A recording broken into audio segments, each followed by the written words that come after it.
বাংলাদেশি ভাই ও বোনেরা, আমার নাম জেকব মিল্টন। আসসালামু আলাইকুম। বাংলাদেশের সম্পর্কে কথা বলতে গেলে আসলে ডান আর বা থাকে না। কোন সাবজেক্ট নিয়ে কথা বলবো এবং কোন সাবজেক্টটাকে গুরুত্ব দেব এর কিছু থাকে না। কথাটাকে এভাবে বলা যায় যে বাংলাদেশের বর্তমান রাজনৈতিক, অর্থনৈতিক, সামাজিক এবং ধার্মিক প্রেক্ষাপট এমনই একটা অবস্থায় পৌঁছেছে যেখানে আমি বা আপনি কোনো সাবজেক্টকে পাশেও ফেলতে পারবো না, কোনো সাবজেক্টের টেবিলের উপরে তুলে কথাও বলতে পারবো না। কারণ কি জানেন, যারা অনেস্ট ব্যক্তি হিসাবে অনেস্ট জীবন যাপন করে, একজন ব্যক্তি যখন ভালো হয় না, সে একজন ভালো রাজনৈতিক নেতা হয়। একজন ব্যক্তি যখন ভালো হয়, সে তখন ভালো একজন ধার্মিক হয়। সে হিন্দু হোক, মুসলমান হোক, বৌদ্ধ হোক, খ্রিস্টান হোক, বা এমন অনেকগুলো সাবজেক্ট আছে বেশ কিছুদিন ধরে আমি ওয়াচ করছি। তো আমি চিন্তা করে দেখলাম যে সাবজেক্টগুলো যাতে আমি আপনাদের সাথে শেয়ার করি। এই সাবজেক্টে আমি কথা বলার মতো লোকজন খুব একটা পাই না। বিদেশে বসে চা সিঙ্গারা খাওয়ার মতো রাজনৈতিক নেতাদের অভাব নেই। লেখাপড়া জানে না, ইউটিউবের চ্যানেলে 10-15 মিনিটের শো করে পয়সা অর্জন করে, এগুলো নিয়ে এসব লোকজনদের অভাব নাই। কিন্তু কাদের অভাব আছে জানেন? বিষয়ভিত্তিক বিচারে তথ্য নিয়ে আলাপ আলোচনা করার মতো, পলিসি নিয়ে কথাবার্তা বলার মতো আমি লোকজন খুব একটা খুঁজে পাই না। তো যেই কয়েকজন আমি খুঁজে বের করি তাদের ভিতরে একজন হচ্ছে ভদ্রলোকের নাম মোহাম্মদ জয়নাল আবেদিন। উনি একজন জার্নালিস্ট। উনি ইংরেজি এবং বাংলায় সমানভাবে পারদর্শী। 70-এর দশক থেকে বাংলাদেশে সাংবাদিকতা করেছেন। একজন গর্বিত মুক্তিযোদ্ধা এবং বর্তমান বাংলাদেশের সার্বিক পরিস্থিতি নিয়ে উনি অন্য 10 জন আলোচকদের চেয়ে উনি অনেক ভালো তথ্য ওনার কাছে আছে, যেগুলো নিয়ে উনি আলাপ আলোচনা করতে পারেন। আমি এবং উনি কি সবসময় একমত হই? না, হই না। কিন্তু মোস্ট অফ দ্য টাইম নীতিগতভাবে উনি আর আমি একটা জায়গায় গিয়ে থামি। তো আজকেরও বাংলাদেশি ভাই ও বোনেরা, আপনাদের সাথে আমি পরিচয় করিয়ে দিচ্ছি বিজ্ঞ একজন আলোচক, বিজ্ঞ একজন সাংবাদিক, বিজ্ঞ একজন গবেষক। ওনার নাম মোহাম্মদ জয়নাল আবেদিন।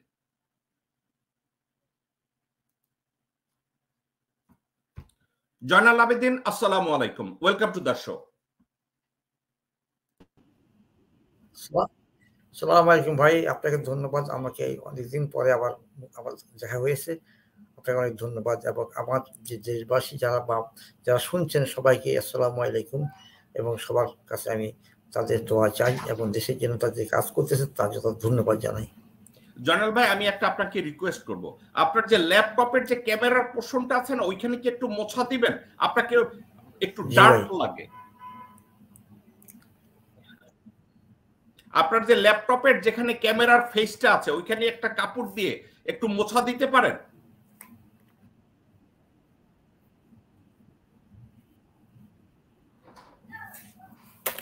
অবশ্যই অবশ্যই।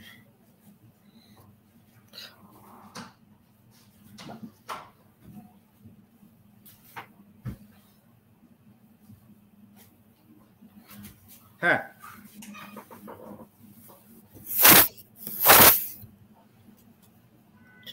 আপনি কথাগুলো ঠিক মতো আসে না ভাই, কথাগুলো ভেঙে ভেঙে, আপনার কথা ভেঙে ভেঙে আসে।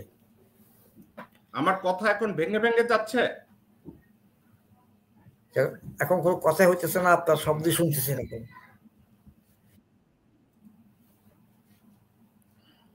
কথাগুলো আসে না ঠিক মতে। এক সেকেন্ড, আমি একটু দেখি আমার কথাগুলো কেন যাচ্ছে না।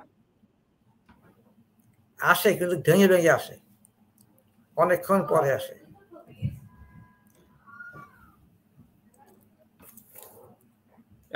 এখন কি শুনতে পাচ্ছেন? এখন ঠিক আছে। ঠিক আছে, এখন এটা এক্সিলেন্ট। হ্যাঁ, ঠিক আছে। ওকে, গুড। ওকে জয়নাল ভাই, আমার হঠাৎ করে আমি জানলাম যে বাংলাদেশে অবৈধভাবে ক্ষমতাসীনরা তো যাকে খুশি তাকে চাকর বাকরদেরও এমপি বানিয়ে দেয়, চাকর বাকর লেখাপড়া না জানা লোকজনদেরকেও মন্ত্রী বানিয়ে দেয়, সচিব বানিয়ে দেয়।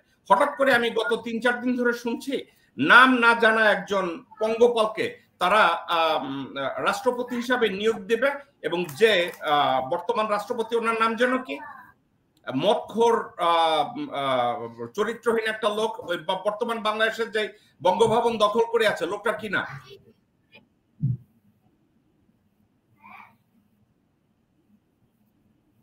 জয়নাল ভাই, আপনি কি আমার কথা শুনতে পাচ্ছেন?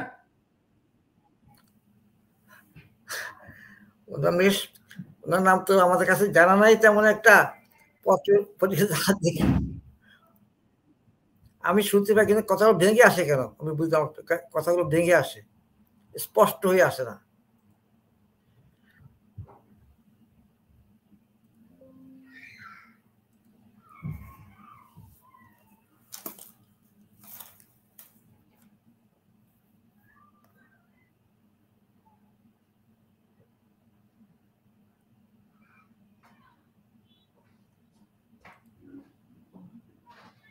আপনি আমার কথা শুনতে পাচ্ছেন না, আপনি এটা বলছেন?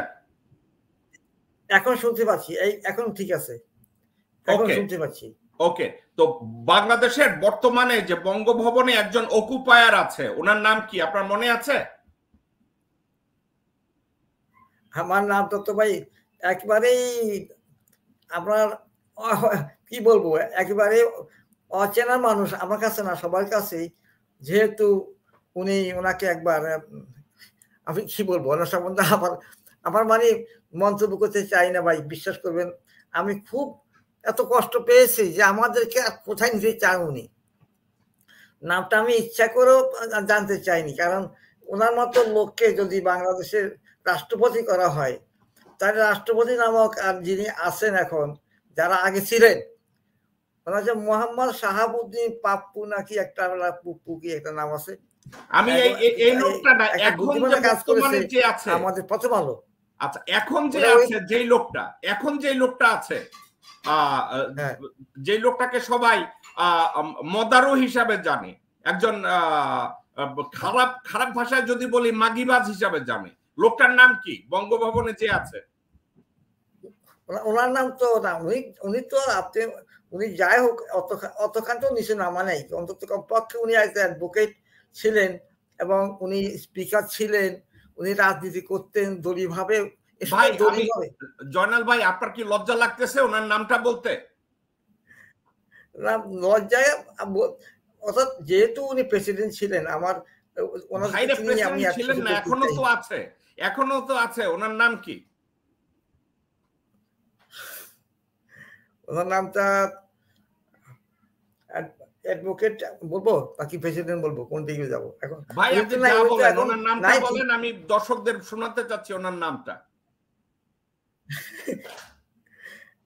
এটা আপনি কি জানেন না? ভাই আমি কিছু কিছু নাম জানলেও আমি আমার অতিথিদের জিজ্ঞাসা করি, এই নামগুলোকে কনফার্ম করি। আচ্ছা, আমাকে তো আপনি বুঝে ফেলছিলেন, জাস্ট এই মুহূর্তে আমার নামটা মনে নেই। বাংলাদেশের বর্তমান রাষ্ট্রপতির নাম আপনার মনে নাই, আমি এটাই মেনে নিলাম। আপনার নাম হ্যাঁ, আমার নাম মোহাম্মদ জয়নাল আবেদিন। আমি আপনার নাম না, বাংলাদেশের যে, আমি জয়নাল ভাই, বাংলাদেশের যে বর্তমান রাষ্ট্রপতি, আমি তার নাম জিজ্ঞাসা করেছি। আচ্ছা, আমি সেই নামটা বলতে পারি, অবশ্যই বলবো ইনশাআল্লাহ। একটু মনে আমার সময় দেন, আমি নামটা বলবো আপনাকে।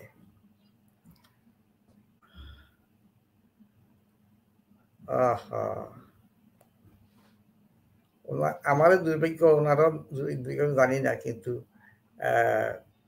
প্রেসিডেন্ট হিসাবে আমাদের যাদের সম্মান করি, আমি ওনাকে আমি একটা কাজের কারণে মানে কদিকে যাবো, মানে কথাগুলো বলতে গেলে তো আমার মনে হয় আমি টাইম নষ্ট করতেছি। আমার মনে হয় আপনি টাইম নষ্ট করতেছেন। যাই হোক, আমরা প্রসঙ্গটাকে স্কিপ করি। আমার মনে হয় না এই সাবজেক্টটা নিয়ে আপনি কথা বলতে চাচ্ছেন। না না, কথা বলতে চাই আমি। জয়নাল ভাই, আপনাকে আমি জিজ্ঞাসা করেছিলাম বর্তমান বাংলাদেশের রাষ্ট্রপতির নাম কি?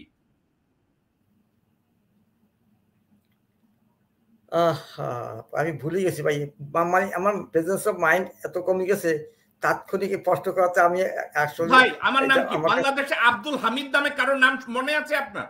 Right right, Abdul Hamid. তো আপনি তো এত বুড়া হন নাই, আপনি এত সহজে এত বুড়া হন কেন ভাই? না না, আমি কিন্তু আমি হঠাৎ কেন জানি এটা হয়ে গেল একজন। না, আমি খুব অবাক হচ্ছি জয়নাল ভাই, আপনি তো এখনো সুস্থ আছেন। আমি আরো বেশি বিস্মিত, আমার যে মেমোরি হঠাৎ ডাউন হয়ে গেছে, এটা আমি চিন্তা করতে পারি। আব্দুল হামিদ, হ্যাঁ জি ভাই, অবাক করা কাণ্ড। অবশ্যই অবশ্যই। এখন আপনাকে আমি বলি, বলেন। আব্দুল হামিদ নামের এই লোকটাকে সবাই কি জানে? এই লোকটাকে সবাই জানে যে এই লোকজন একজন মদারু। এই লোকটাকে একজন মদারু হিসাবে জানে, একজন নারীবাজ হিসাবে জানে, তবু এই লোকটা রাজনীতিতে ছিল।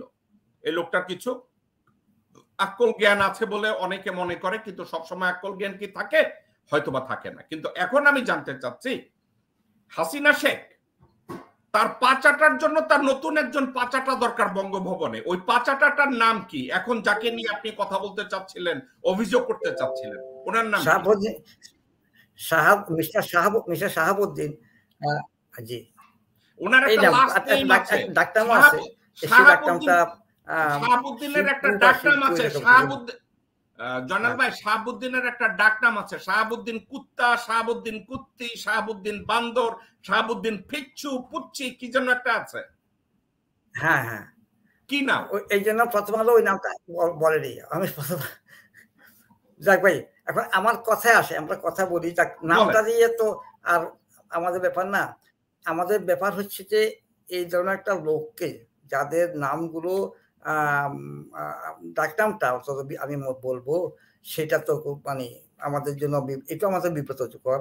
আর তার যে ক্যালিবার, তার যে পরিচিতি, সেটা আমরা দেখবো আমাদের দেশের প্রেসিডেন্ট কে হয়েছেন, তার সাথে যখন বাংলাদেশের বিদেশিরা আমাদের দেশে আসবে, কোনো প্রেসিডেন্ট আসবেন বাংলাদেশে, তাইলে আমি দেখবো কি ওই সব প্রেসিডেন্টের সাথে আমাদের প্রেসিডেন্টের অবস্থানটা কোথায় গিয়ে দাঁড়ায়।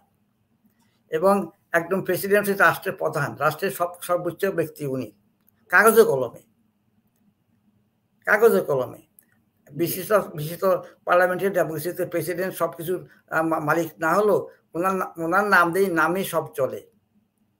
এখন সেই ব্যক্তি যদি এমন একটা লোক হয় যিনি বিশ্বের অন্য কোনো প্রেসিডেন্টের সাথে কোনোভাবেই একটা দিক থেকেও মানে তাকে আমরা তুলনা করতে পারি না, তখন কি হয়, বিদেশিরা আমাদের দেশকে, আমাদের জাতিটাকে সত্যিকার অর্থে মানে কি মনে করবে সেটাও আমি কল্পনা করতে পারি না। যে আমি যে নামটা বলতে পারিনি, এটা আমার কাছে লজ্জা লেগেছে। তাতে আমাদের এই যে নামটা বলতে পারিনি, আমি কষ্ট পেয়েছি মনে। আমাদের প্রধানমন্ত্রী বা দলীয় হাসিনা মানে যিনি আছেন এখন, যদি উনি নির্বাচিত নন, কিন্তু উনি যে কোনো ভাবে হোক এটা ধরে ফেলেছেন এবং উনি ওখানে থাকতে চান, আরো থাকবেন।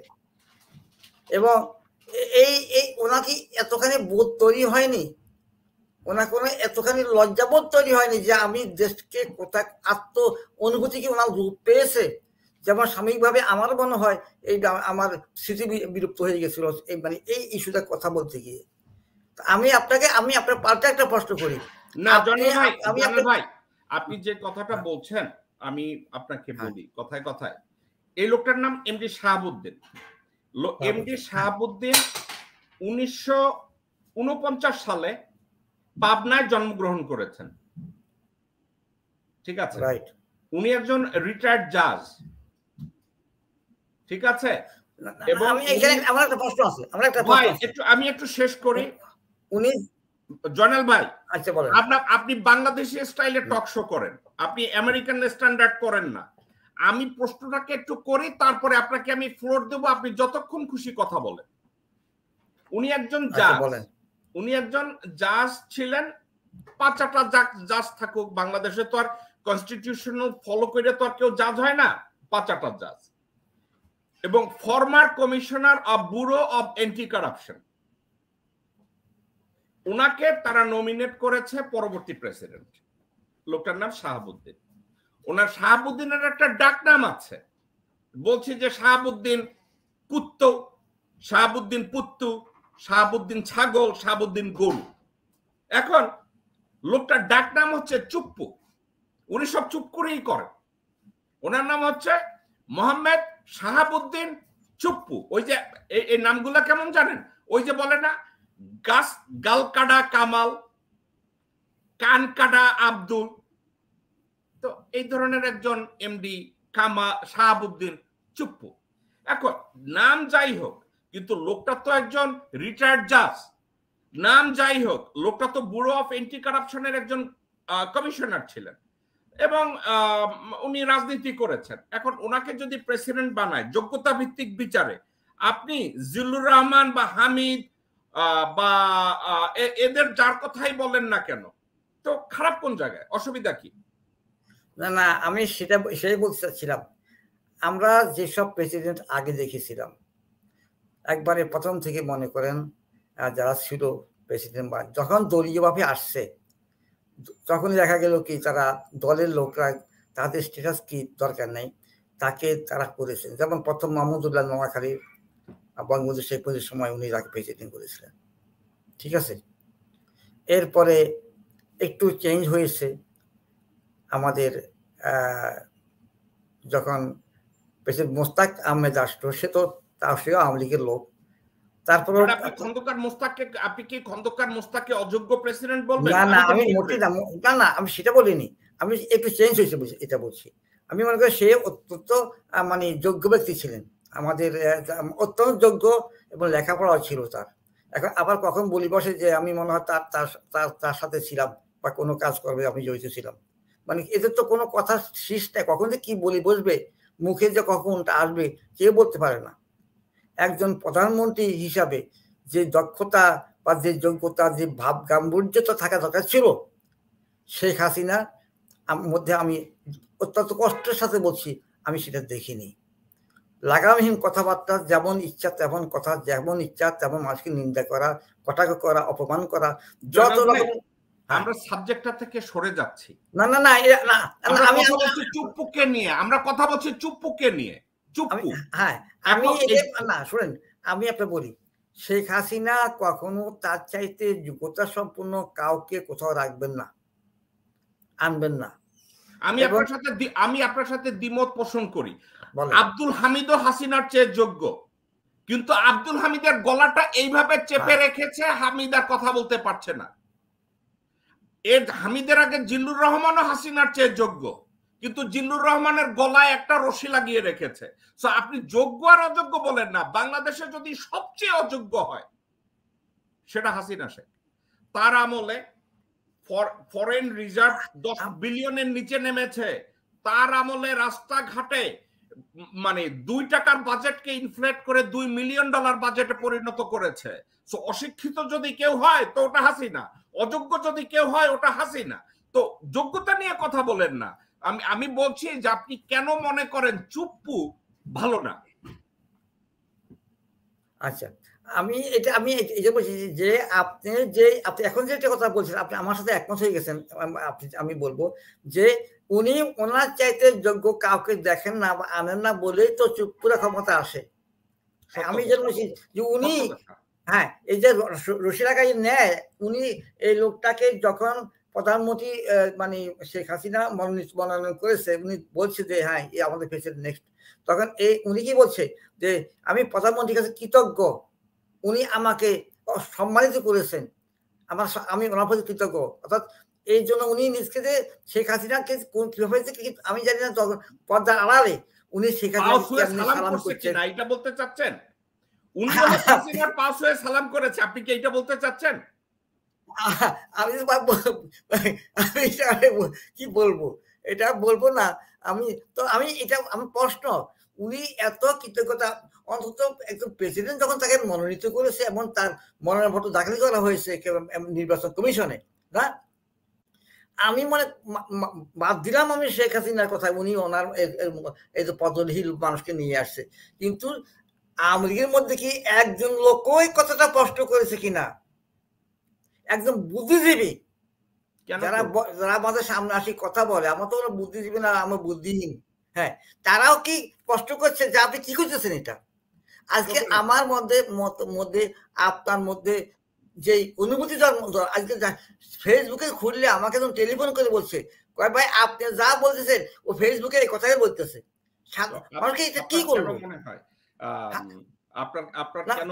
আপনার কেন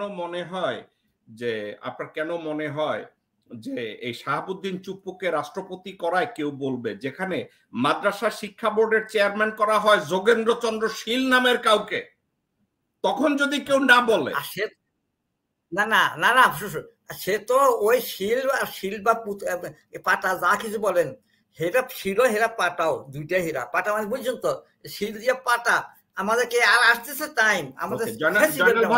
জয়নাল ভাই, আমি আপনাকে একটু অবহিত করতে চাই, এই শাহাবুদ্দিন চুপ্পুকে ইসলামিক ব্যাংকে ঢুকিয়ে ইসলামিক ব্যাংকের 12টা বাজানো হয়েছে। ইসলামিক ব্যাংক থেকে কয়েক হাজার কোটি টাকা সরানোর পুরস্কার হিসাবে এই শাহাবুদ্দিন চুপ্পুকে প্রেসিডেন্ট করা হয়েছে। এস আলমের নামের যে টাকা চুরি করা হয়েছে, এই চুরি করার পিছনে শাহাবুদ্দিন ছিল একজন কুশীলব, যার জন্য তাকে প্রেসিডেন্ট করা হয়েছে। ভাই আপনি এটা নিয়ে কথা বলেন না কেন? আপনি এত অপমান করেন না ভাই, ওনাকে এত অপমান করেন কারণ উনি কি দুর্নীতি কমিশনের উনি কমিশনার, বুঝা গেছে, উনি দায়িত্ব এবং ওনার কাজ দুর্নীতি বন্ধ করা। আপনি বলছেন সে নিজে চুরি করেছে, তাহলে আমাকে লাভ কোথায়? ভাই আমি এই সাবজেক্টের উপরে আর সময় নষ্ট করতে চাই না, এই জন্য সময় নষ্ট করতে চাই না।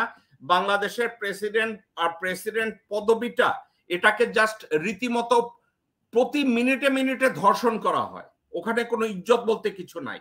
ওই পজিশনটার ইজ্জত শেষ হয়ে গেছে যেদিন বিচারপতি শাহাবুদ্দিন ওখান থেকে রিজাইন করেছে, সরে গেছে, ওই দিনই ওই পজিশনটার মান ইজ্জত শেষ। এবং শাহাবুদ্দিনকে উনি জাতীয় বেইমান বলেছেন। শাহাবুদ্দিনকে কেন আমরা ওই সাবজেক্টে আর না যাই এখন। জানাল ভাই এখানে আমি একটা কথা বলি বলেন।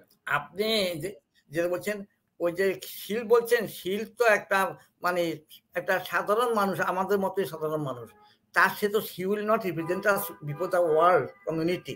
উনি তো আমাদের জনগণ, উনি যা আছেন থাকুন সেখানে, কিন্তু উনি তো আমাদের দেশকে ওখানে রিপ্রেজেন্ট করবেন না বহির্বিশ্বের সাথে, কথা বুঝা গেছে? তখন বহির্বিশ্ব আমি জানি না যদি কোনো লোক, কোনো প্রেসিডেন্ট যদি আমেরিকাতে বা অন্য কোনো দেশ থেকে আসে বাংলাদেশে আসতে চান, উনি তাকে দাওয়াত দেওয়া হয়, আমি মনে করি তারা হয়তো রিজেক্ট করবে। তারা বলবে আমি তোমাদের দেশে যাব না, তোমাদের যে প্রেসিডেন্ট আর যারা তো আমাকে হয়তো, এমনকি যারা অ্যাম্বাসেডর, বাইরে অ্যাম্বাসেডর, তাদেরকে এখানে আসতে ইয়ে করতে হয়, কি বল না, ওদের পুলিশের পত্র দিতে হয়, প্রেসিডেন্টের কাছে যেতে হয়। আমার মনে হয় যদি আল্লাহ আসল না কেউ যদি ডিনাই করে, নো তোমাদের এই প্রেসিডেন্টের সামনে আমি যাব না, এমন হতে পারে।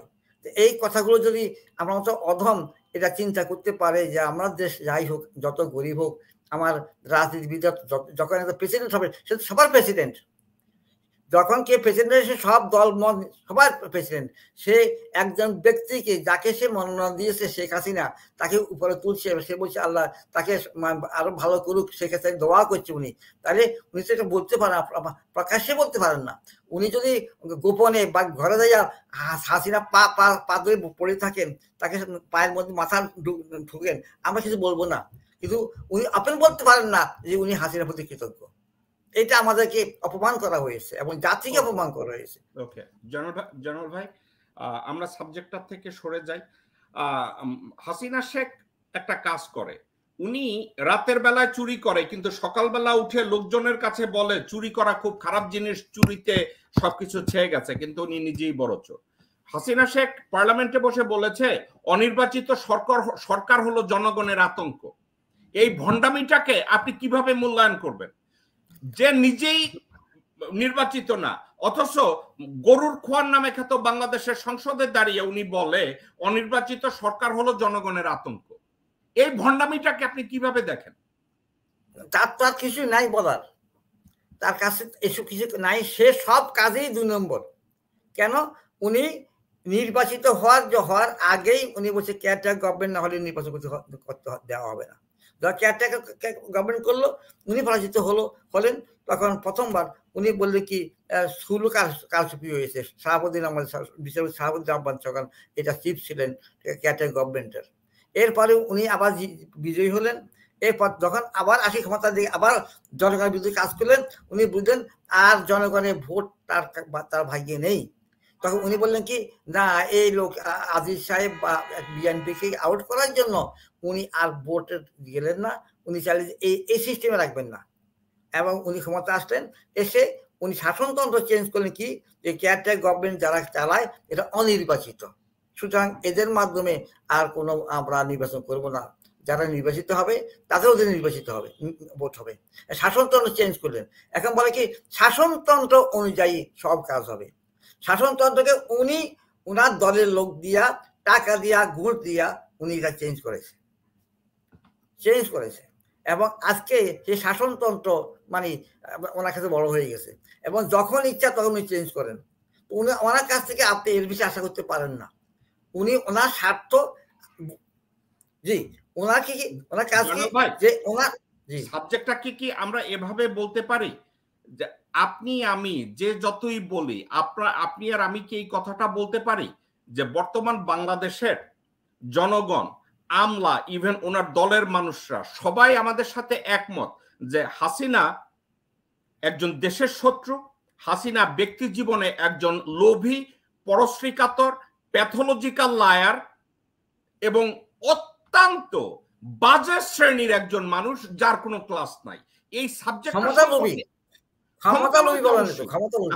এই সম্পর্কে কারো কোনো দ্বিমত নাই। কথাটা এইটাই, সম্পর্কে কারো কোনো দ্বিমত নাই, সবাই এটা জানে। কিন্তু এর মধ্যে কি কোনো আশার আলো আছে? এই ধরনের একজন ব্যক্তিকে সরানোর জন্য আপনার মনে হয় জনগণের এই মুহূর্তে কি করা উচিত? জনগণ তো এখন একটাই, যে জনগণ যেটা করতেছে সেটা আমি মনে করি, আমি আই অ্যাপ্রিসিয়েট দেন, তারা এখন সঠিক কাজই করতেছে। কিন্তু এর বেশি করতে গেলেই তো এখানে গৃহযুদ্ধ বেঁধে যাবে। এটার জন্য বসে আছে হাসিনা, যে কখনো অপোজিশন পার্টির অস্ত্র হাতে নেয়, একজন নিলে তো 1000 লোককে মেরে ফেলবে। এবং তাদের মুরব্বীরা আছে তারা বসে আছে এটা লাগাইতে, ওদের তো বসে আছে, ওদের লোক এখানে বসে আছে, শিলজার লোক এখানে বসে আছে, শিলজার এই কাজই করবে। কথা বুঝা গেছে? আমাদের মহা সংকটে আছি। আমরা চাই না যে আমাদের সাথে যুদ্ধ হয়ে যাক। আমরা চাই যে শান্তিপূর্ণ উপায়ে এই আমাদের এই যে যিনি ওনার লোকেরা ওনাকে একজন গত পরশু মনে হয় আমাকে বলছে যে শেখ হাসিনাকে ক্ষমতা আনার জন্য আল্লাহর কাছ থেকে ফেরেশতা নেমে আসবে। আপনাদের স্বরূপকাঠির একজন মহিলা ভাইস প্রেসিডেন্ট স্বরূপকাঠি উপজেলার, উনি টকশোতে বলছে আমার সামনে আমাকে বলছে যে ওখানে ওনার জন্য বিজয় করার জন্য ফেরেশতা নেমে আসবে। এবং উনি শেখ হাসিনা বলছে মদিনা সনদ অনুযায়ী আমাদের দেশ চলবে। আবার উনি বলছে ওয়েস্টমিনিস্টার স্টাইলের যে ডেমোক্রেসি আমরা সেগুলো প্র্যাকটিস করতেছি, আমরা চালাচ্ছি সেগুলো। আপনি চিন্তা করতে পারেন ওয়েস্টমিনিস্টার ডেমোক্রেসি কি, আর হাসিনা মানে কি সেটা উনি চর্চা করতেছেন আমাদের দেশে। তাহলে এরকম একটা সারা মানুষ যদি এই একজন মানুষকে এরকম মানে মিথ্যা কথা বলতে, মানুষকে ব্লাভ দিচ্ছে। আমার দুর্ভাগ্য যে আমাদের এই কথাগুলোকে এগুলা মানে মানুষ ভুলে যায়। উনি মনে করেন যে মানুষ ভুলে যায়, এবং মানুষ ভুলে না। কিন্তু আজকে যেটা বলছেন, যদি আজকে যে স্বচ্ছ নির্বাচন হয়, এরকম মারামারি না হয়, তাকে সবাইকে ভোট দেওয়ার জন্য অধিকার দেওয়া হয়, তাহলে দেখেন না হাসিনাকে কজন লোক ভোট দিবে। ওরা তো ধরে নিয়েছে। আমি একটু রাষ্ট্রবিজ্ঞানের কথা বলি। জনগণের ভোটের অধিকার নিশ্চিত করার দায়িত্ব কার? আমাদের এটা তো মনে করেন যিনি সরকার প্রধান তার দায়িত্ব, যারা দেশ চালায়, পার্লামেন্ট, যারা পার্লামেন্টে জনগণের পয়সা দিয়ে পার্লামেন্টে বসে আছেন, তারা কি কাজ করে, এটাই আমার সবচেয়ে বড় কথা। একটু যেটা বলছিলাম যে এই যে 300 কতজন 30 জনের কতজন এখন আমাদের মানে পার্লামেন্ট মেম্বার আছে, এরা কি করতেছেন সেখানে? একটা লোকে কি কথা বলছেন? কথা বলেনি, কারণ ওরা জানে ওরা নিজেরাই আনফিট, ওরা নিজেরাই এভাবে অবৈধ ক্ষমতা আসছে এবং অবৈধ ক্ষমতা থাকতে চায়, কারণ ওদের টাকার দরকার, তাদের শক্তির দরকার। এবং তারা যে ক্রাইম করেছে গত 15 বছর, যাতে সেই ক্রাইমের কোনো বিচার না হয়, যে সম্পদ তৈরি করতে অবৈধ হয়ে, তাদের সেই সম্পদটা তারা ভোগ করতে পারে, তাদের দেশের দরকার নেই। তারা দেশের দরকার নাই। পড়ছে জয়নাল ভাই, বাংলাদেশ ন্যাশনালিস্ট পার্টি যখন ক্ষমতায় ছিল, তারা তো জানতো যে তারা সারা জীবন ক্ষমতায় থাকবে না। ওই সময় তারা যখন ক্ষমতায় ছিল, তারা কি এমন কোন আইন প্রণয়ন করেছে যে জনগণের ভোটের অধিকার তারা নিশ্চিত কল্পে আয়রন ক্লাড একটা পলিসি পাস করেছে যে তারা ক্ষমতায় না থাকলেও জনগণ ভোট দিতে পারবে? এই ধরনের কোনো কাজ কি বিএনপি করেছিল?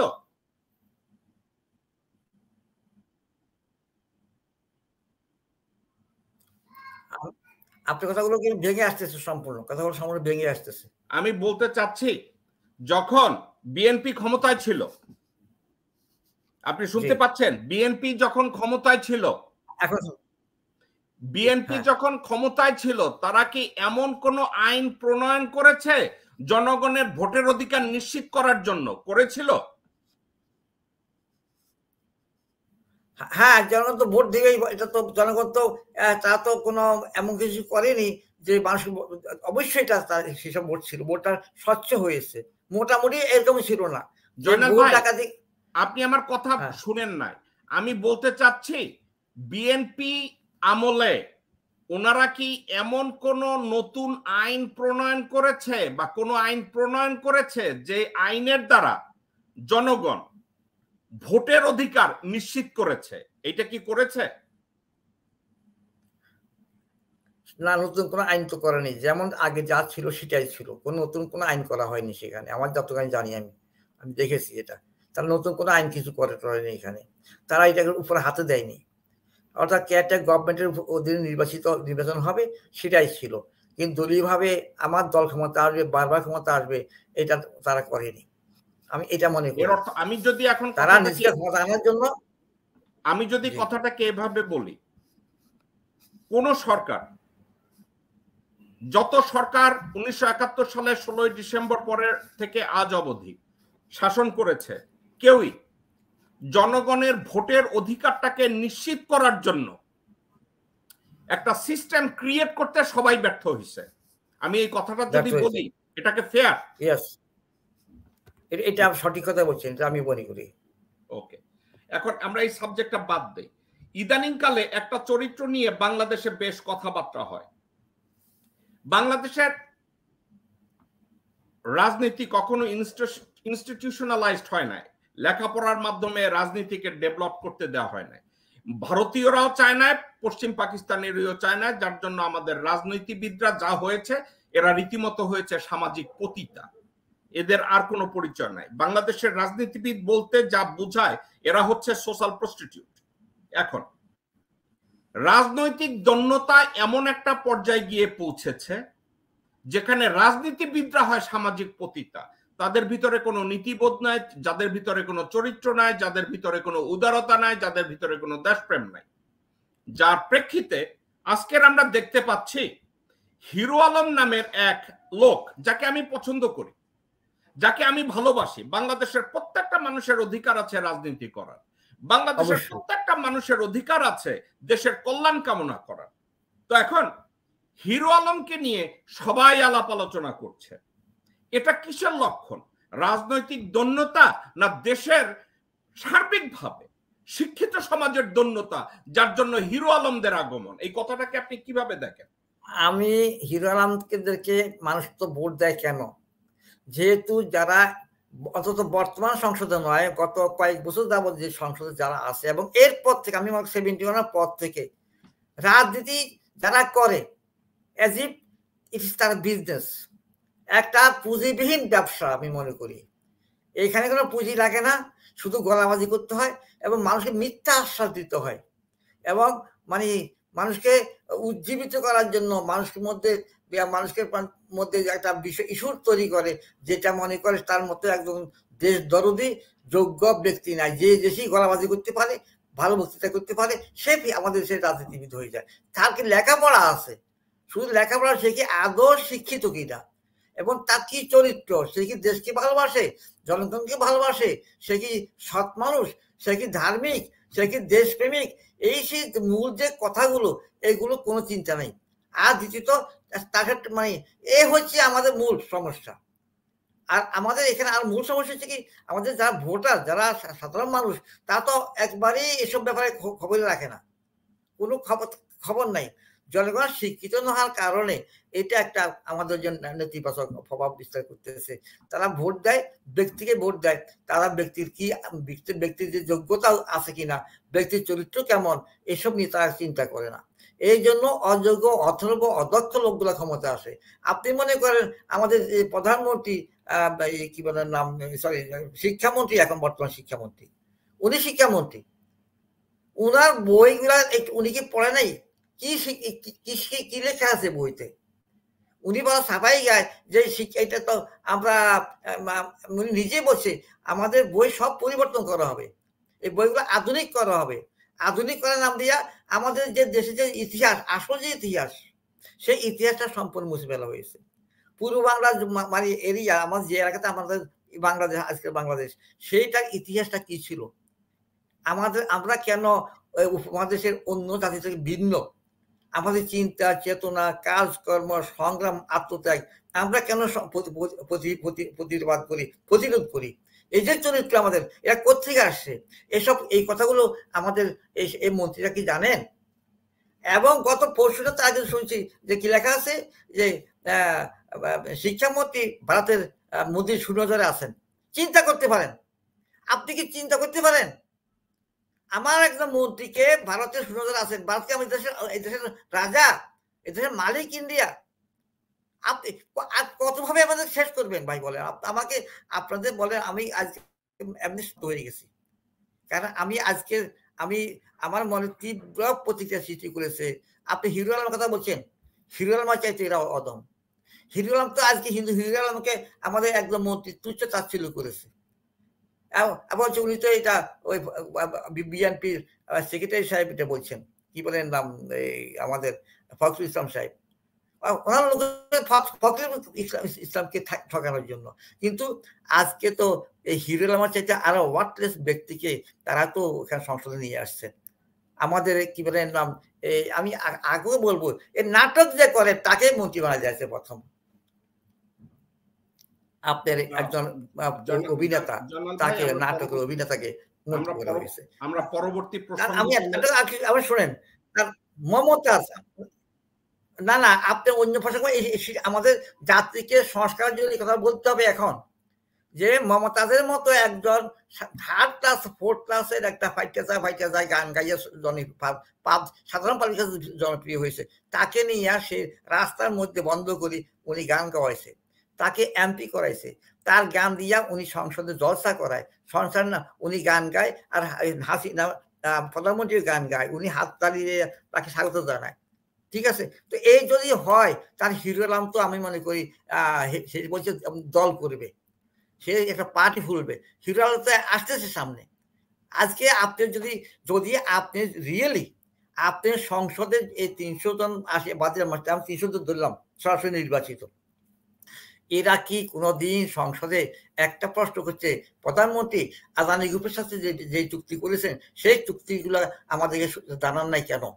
কোন চুক্তি নিয়ে কি একটা লোক একজন এমপি কি বলতে একটা কথা বলতে পারবে যে এই চুক্তিটা কি? সে কি নিজে তো বুঝে না। আমি আপনাকে এই আপনি একটু আগে বলছেন যে আমাদের দেশের এই মন্ত্রী চাল কিনতে হবে, চাল কেনার জন্য 11টা দেশে আমাদের 11 জন লোক গেছে, বিদেশে গেছে। এদের আসা যাওয়া, এদের এয়ার টিকিট, হোটেল চার্জ, প্রতিদিনে হাত খরচা বাবদ কয়েক কোটি টাকা খরচ হবে। কোনো ডেট নেই কবে ফিরে আসবে, কেউ জানে না কবে ফিরে আসবে। তো এইগুলো হচ্ছে, এবং কি আপনার রান্না করার জন্য, খিচুড়ি রান্না করার জন্য বিদেশি প্রশিক্ষণ পাঠাতে হয়, খাল কাটার জন্য কি এটা কি বলে না, পুকুর কাটার জন্য, ঝিকি কাটার জন্য বিদেশে যেতে হয়। টাকা, দেশটা ডিজিটালাইজ দেশ, এখনকার স্মার্ট দেশ করছে উনি। মানে কিভাবে কিভাবে মানুষের অন্ধ করে রাখায়, এগুলো এখন মানুষ ইয়ে করে, মানুষ এখন একবার চোখ খুলে গিয়েছে। আমাদের বর্তমান যিনি প্রধানমন্ত্রী, ওনার আচরণে এই দেশের মানুষের মধ্যে একটা নতুন আবেগ তৈরি হয়েছে, চিন্তা চেতনা তৈরি হয়েছে, যে এইসব কাজ করে এইসব লোকদেরকে অন্তত আর এদেশে কখনো ক্ষমতা আনা উচিত হবে না। হাসিনা এই নিজাম বলেছে, তার সবকিছু সে হারিয়েছে এবং তার দলকে সে হারিয়েছে। এখন এই দলগুলাই যারা চুরি করেছে, এই চোরগুলা এখন তাদের চুরির সম্পদ রক্ষা করার জন্য এই কথা সেই কথা করে মানে বলতেছে আমাদেরকে। তো ভাই আপনি যে বলেন এই চেঞ্জ করেন, এটা চেঞ্জ করে না করে দেশের যে সমস্যা এগুলো আমাদের মধ্যে কেমনে এই মানে জীবনী তৈরি হয়, অযোগ্য লোককে প্রধানমন্ত্রী তৈরি করা হয়, কেমনি আমাদের দেশে এই মন্ত্রী, এটার নাম কি বলে না, মোমেন্ট তৈরি হয় যে বলে বাংলাদেশের সাথে ইন্ডিয়ার স্বামী স্ত্রীর সম্পর্ক। আপনি চিন্তা করতে পারেন নাকি? জনাল ভাই সরি, আপনাকে আবার থামাতে হচ্ছে, আমরা অলমোস্ট আমাদের টাইমের শেষ ধাপে আছি। আপনি আদানি গ্রুপের নামের কথা বলেছেন, যার জন্য এখন কথাটা আমার না বললেই না। আমি আপনাকে এবং দর্শকবৃন্দদেরকে একটা সাবজেক্ট জানাতে চাই। সাবজেক্টটা আপনি শুনলেও কষ্ট পাবেন, আমার বলতেও খারাপ লাগবে, বাট কিছু করার নাই।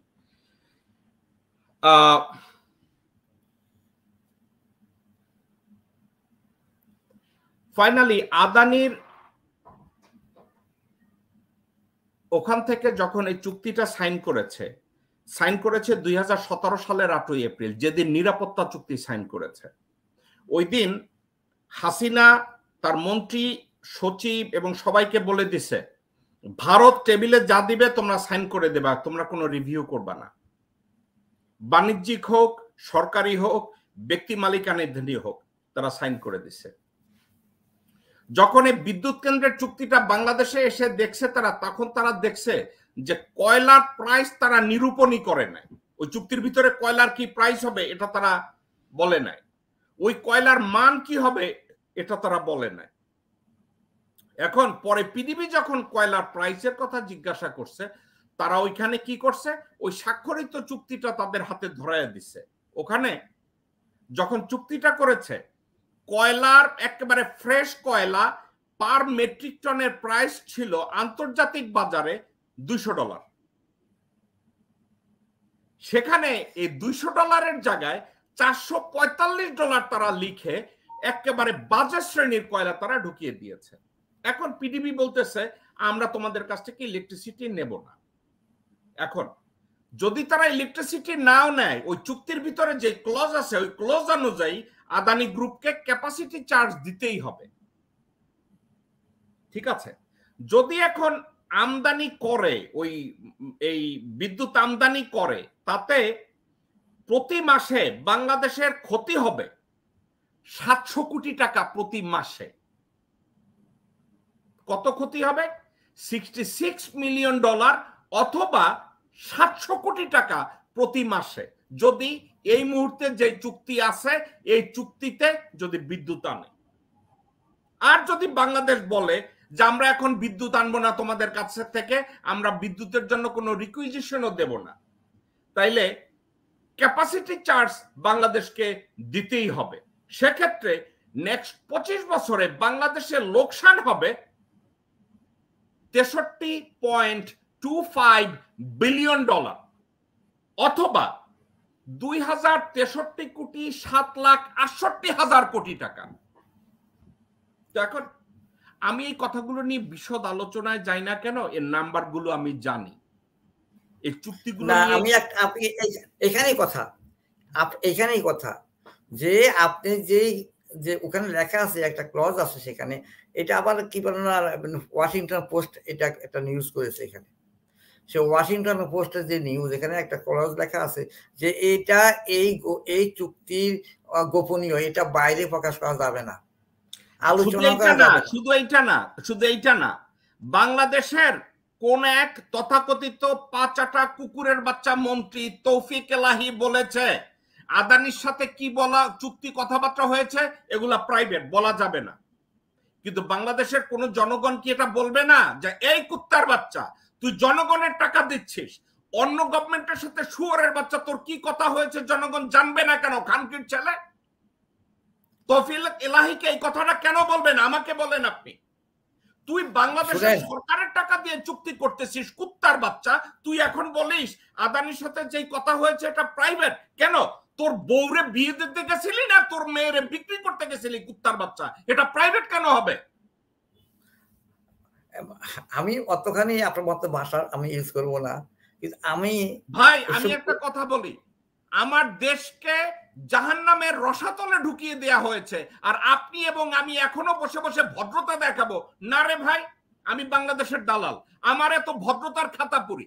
ও বাংলাদেশের সরকারের জনগণের টাকা ইন্ডিয়াকে দিবে, এবং এই কুত্তার বাচ্চা বলে এই কনভারসেশন বলা যাবে না, এটা প্রাইভেট। কেন?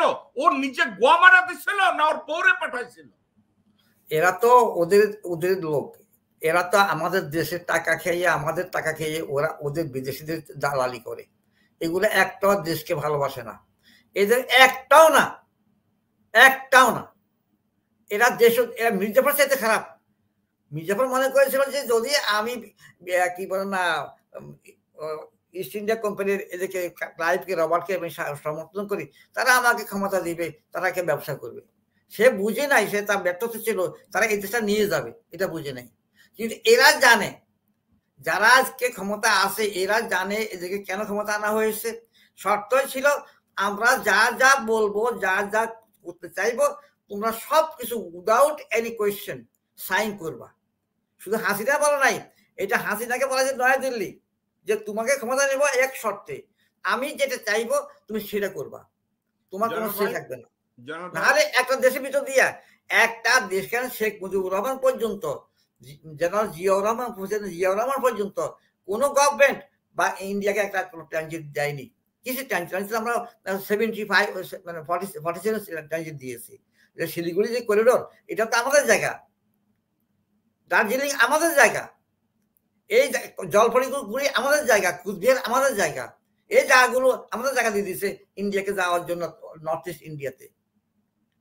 এর বিনিময়ে আমরা কিছু পাইনি। আমাদের যে এরা জানো না, আমাদের যে এই এমপি মন্ত্রী যারা আছে বুদ্ধিজীবী, তারা এইসব কথা কখনো জানো না। তারা জানে যে 71 আমাদের স্বাধীন করছে, বাট আমরা স্বাধীন করছি, আমরা স্বাধীন করছি, আমরা স্বাধীন করেছি। একটা ভারতকে আমরা স্বাধীন করেছি 1947-এ, একটা ইন্ডিয়াকে আমরা স্বাধীন করেছি। তো সেটা ব্রিটিশদের গোলাম ছিল, এগুলা ব্রিটিশদের চাপ ছিল, সেগুলা আমরা তাদের স্বাধীন করেছি। আজকে আমাদের মন্ত্রী বলেন কি, এরা এদের মন্ত্রী বলতে আমার লজ্জা লাগে, আমার কাছে কিসের এদেরকে আমি তো মন থেকে আমি এদেরকে ঘৃণা করি। কারণ যে দেশকে ভালোবাসে না, আমি একটা আমাদের মধ্যযুগের একজন কবি ছিলেন আব্দুল হাকিম, যে জন বঙ্গের জন্মে হিংসে বঙ্গবাণী, সে জন কার জন্ম নির্ণয় জানি। উনি ভাষাকে নিয়ে কথা বলছে। আজকে সেই ভাষা আন্দোলন হয়েছে, আমরা মৃত্যুবরণ করেছি, ভাষা আন্দোলনের কারণে আমরা দেশ স্বাধীন করেছি শেষ পর্যন্ত। আজকে সেই বাংলাদেশের মধ্যে হিন্দি হিন্দি হিন্দি হিন্দি, এবং কি যে আমাদের টাকা দিয়া যে ইয়ে করেছে রেল বা কি মেট্রো রেল, সেখানে হিন্দিতে লেখা আছে, মেট্রো রেল হিন্দিতে লেখা আছে, একজন লোক প্রতিবাদ করেনি, একটা বুদ্ধিজীবী হতে হতো। আপনার জয়নাল ভাই, এর জন্য দেশের জনগণও দায়ী। হ্যাঁ অবশ্যই, ওকে, জনগণও দায়ী। তারা বসে বসে হিন্দি সিনেমা দেখবে আর ভারতীয় টিভি সিরিয়াল কুলসুম দেখবে হিন্দিতে।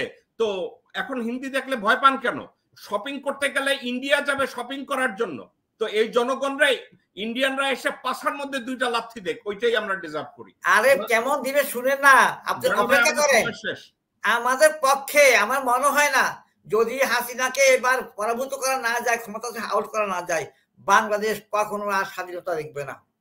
আমরা কখনোই আপনার দেশের মধ্যে গত কালকে না পরশু ওই যে আপনার দালাল আছে এখানে, আপনার ইয়া কি ওই যে ইয়ে চুরি করেছে, কি জানি এটার নাম, এই সালমান রহমান, সে ওইখানে এই চোর আমার কি করেছে, সে ওখানে একটা ইয়ে ওপেন করেছে, বাজাজ গ্রুপের একটা কি বলে নাম, মানে 3 হুইলার বানানো হবে। সে 3 হুইলারের যেখানে করা হচ্ছে প্রায় 900 বিঘা জমি, 1 একর জমির উপরে, যে জমি আমাদের নাই, সেখানে 3 হুইলারকে বাজাজের 3 হুইলার আমাদের দেশে চালু হচ্ছে। তারা এখানে ইনভেস্টমেন্ট করতেছে, এই ইনভেস্টমেন্ট মানি আমাদের দেশে ইন্ডিয়ান দখলদারিত্ব স্থাপন করতেছে। বাজাজে বিশ্বে কোথাও বাজাজের কোনো কিছু চলে না আমাদের দেশ ছাড়া। এদের মধ্যে তো দেশপ্রেম আছে, আমরা দেশকে ভালোবাসি, আমার দেশকে আমার ভাই আমি কথা বলতে পারি না, আমি এই কথা মনে পড়লে আমার আর কথা বলতে ইচ্ছা করে, আমার মানে আমি সেই হারিয়ে ফেলি ভাই। কি করবো, কি করার আছে এটা বলেন, কি করতে পারি? শুধু আমার জনগণকে বলবো, ভাইরা, আমার বাবারা, মায়েরা, বোনেরা, তোমাদের দেশকে ভালোবাসো, তোমরা এই গজব থেকে বেরিয়ে আসো, আপাতত কম এইখান থেকে বেরিয়ে আসো। এরপরে আমরাই বলবো, শেখ হাসিনা অবৈধ সরকার, তার আমলে যত চুক্তি হয়েছে ইন্ডিয়ার সাথে, সে সব চুক্তি একটা আমরা মানি না। এই কথা বলতে হবে, এই কথা বলতে হবে, এই ছাড়া কোনো পথ নাই। কোন চুক্তি আমরা মানি না। এই দেশ আমাদের দেশ, আমরা যুদ্ধকে দেশ বানাইছি, কারণ হাতের দয়া দাক্ষিণ্য নয়। যদি আমরা ইন্ডিয়া আমাদেরকে সাহায্য করছে, ইন্ডিয়া 71-এ যেসব সাহায্য পেয়েছে বিদেশ থেকে, আমাদের জন্য যে সাহায্য এসেছে তার 60 ভাগও সে আমাদের জন্য খরচ করেনি। এই ফকির ইন্ডিয়া। জনাল ভাই, আই গটা গো। আমাদের আজকের হঠাৎ করে আমি আপনাকে পেয়ে অত্যন্ত খুশি, ভালো ফিল করছি, কিন্তু আপনি একটু নিজে টেক কেয়ার করেন ভাইয়া। আমি চাই না আব্দুল হামিদের নাম আপনি ভুলে যান, আমি চাই না আপনি চুপ্পুর নাম ভুলে যান। এসব কুকুরের বাচ্চাদের নাম নিয়ে ওদের মুখে থুতু ছেটানোর সময় আপনাকে আমার অনেক জরুরি। হয়তো আমার কাছ থেকে আসছে, যত তাড়াতাড়ি এটার নাম ইতিহাস কুলাঙ্গার। এই আব্দুল হামিদের সময়ে 21 জন ফাঁসির আসামিকে সে এসে মাফ করে দিয়েছে। ওটা আব্দুল হামিদ করে নাই জয়নাল ভাই, এটা আব্দুল হামিদ করে নাই। বাংলাদেশের প্রত্যেকটা দুর্নীতি, প্রত্যেকটা অপকর্মের হোতা হচ্ছে হাসিনা। তো আব্দুল হামিদকে তো আব্দুল হামিদের কোনো সে নাই।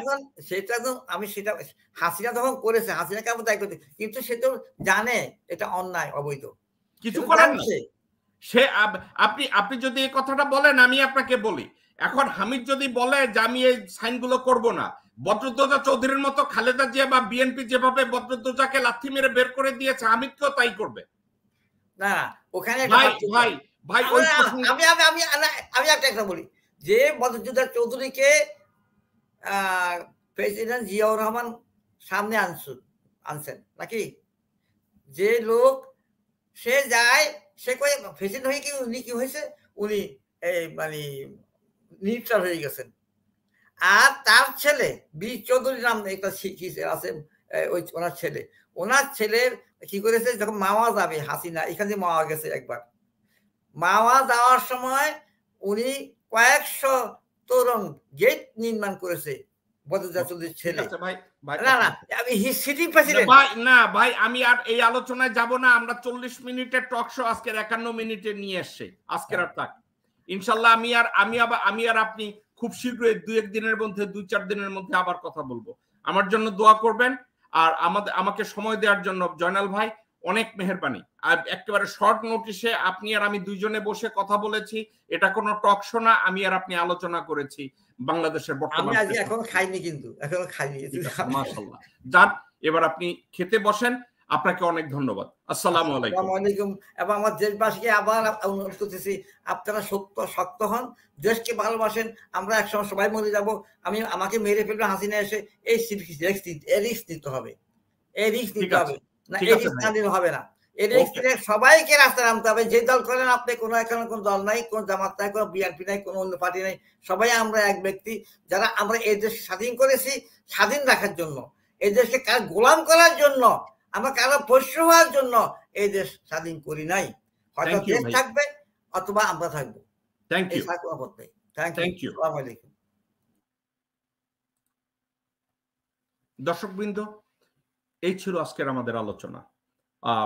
জয়নাল ভাই অনেকগুলো সাবজেক্টে উনি কথা বলেছেন, উনি চেষ্টা করেছেন ওনার সাধ্যমতো। ওনার আজকের, আমি ওনাকে এতটুকু দোষ দেব না, বরঞ্চ ওনাকে আমি প্রশংসা করব, ওনার প্রতি আরো শ্রদ্ধা জ্ঞাপন করব যে অল্প নোটিশে উনি অনেকগুলো সাবজেক্ট নিয়ে কথা বলতে চেয়েছেন। কিন্তু ইন দ্য ফিউচার আমি ওনাকে এনে আমি সেম সাবজেক্টগুলোকে উনি যাতে আরো কথাবার্তা বলতে পারে, এই সাবজেক্টগুলোর জন্য আরো ফিডব্যাক দিতে পারে, এই ধরনের শো আমরা ভবিষ্যতে আরো করব। বর্তমান বাংলাদেশের প্রেক্ষাপটে আমি যদিও কথায় কথায় বলি যে সমস্যা নিয়ে আমরা কথা বলি, সমাধান কোথায়? এখন সমাধানটা ওই জায়গায় যে আমরা যদি শুধু মনে করি যে বিএনপি কি করবে, জামাত কি করবে, এদের দিকে যদি তাকিয়ে থাকি, তাহলে বাংলাদেশের বিপ্লব কোনোদিনই হবে না। বাংলাদেশের বিপ্লব কি করে হতে পারে? গণবিপ্লবের নেতৃত্ব কোনো রাজনীতিবিদরা দেয় না, যে কোনো জনগণ গণবিপ্লবের নেতৃত্ব দিতে পারে।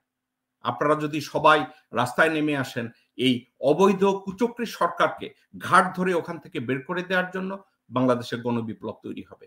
এই মুহূর্তে শান্তিপূর্ণভাবে কোনো ফ্যাসিস্ট সরকার পৃথিবীর কোথাও ক্ষমতা ছাড়ে নাই। হাসিনা শেখ ছাড়বে আমি তাও মনে করি না। বাংলাদেশে নিযুক্ত ভারতীয় চুতমারানি হাসিনা শেখকে তাড়ানোর জন্য একটা মাত্র রাস্তা, গণবিপ্লব, এবং গণবিপ্লবের জন্য আপনাদেরকে রাস্তায় বেরিয়ে আসতে হবে। এই আহ্বান জানিয়ে আজকের শো আমি এখানে শেষ করছি। ইনশাল্লাহ আপনাদের সাথে আবার দেখা হবে। আপনারা ভালো থাকুন, সুস্থ থাকুন। আপনাদের সাথে আবার দেখা হবে। আসসালামু আলাইকুম।